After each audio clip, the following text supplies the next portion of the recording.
Back, Jonathan Lemire.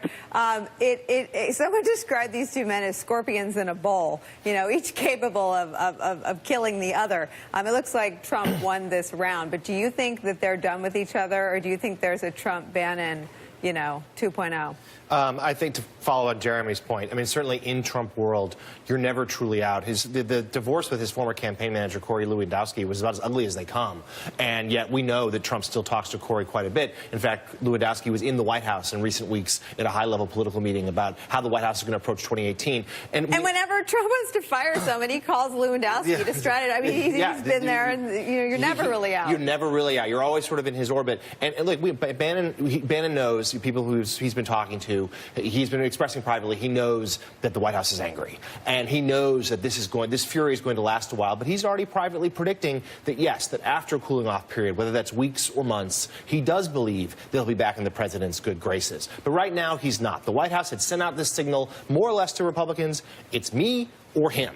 And right now, Republicans, conservatives are almost to a person siding with the president. So I knew that Steve Bannon was in trouble, Elise, when I called him an incompetent boob around the Roy Moore thing, and nobody attacked me on Twitter.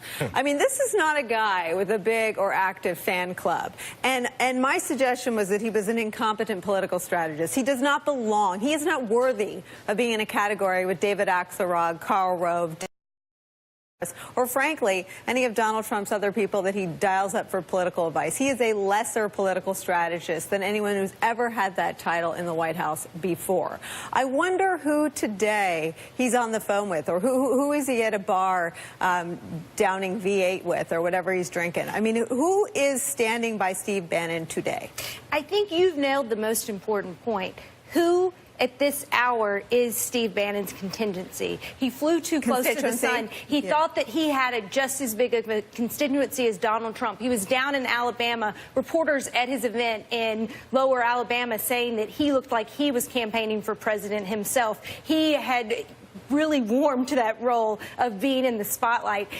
What utter irony, though, that this comes on the day that President Donald Trump announces he is going to Davos. Right. It is fully over. It is dead. Steve Bannon is dead. Right. He's like, I'm getting to Davos. Now, before we put any dirt, though, on the political coffin, I have to say, I'm going back out to see the Trump voters and what they voted for. These were Democrats who flipped in Michigan, Pennsylvania, Florida, Wisconsin, and Ohio. What they voted for was the Bannon stuff. They voted for an end to NAFTA. They voted for economic isolationism. They were not angry about the wall. They were not angry about a Muslim ban. These were all things that Steve Bannon had on his whiteboard. Whether you want to call them accomplishments or embarrassments, they are largely the only things that have gotten done under a Trump presidency.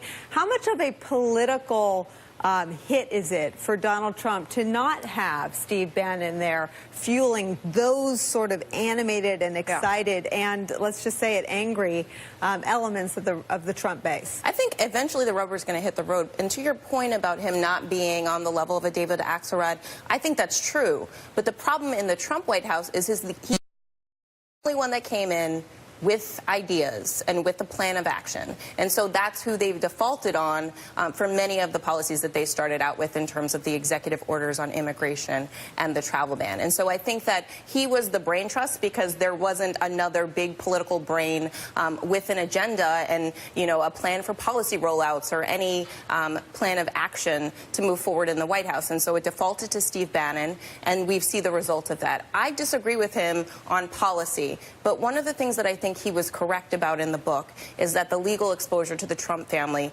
is absolutely more than has been reported to date. I think Ivanka Trump is not mentioned in many of these stories that Jared Kushner is mentioned in, and her finances are intertwined on the Kushner side and on the Trump family side. And so I think that he actually put a spotlight on something that the White House is very concerned about, and that also is contributing to the fact that we're seeing this very public fallout.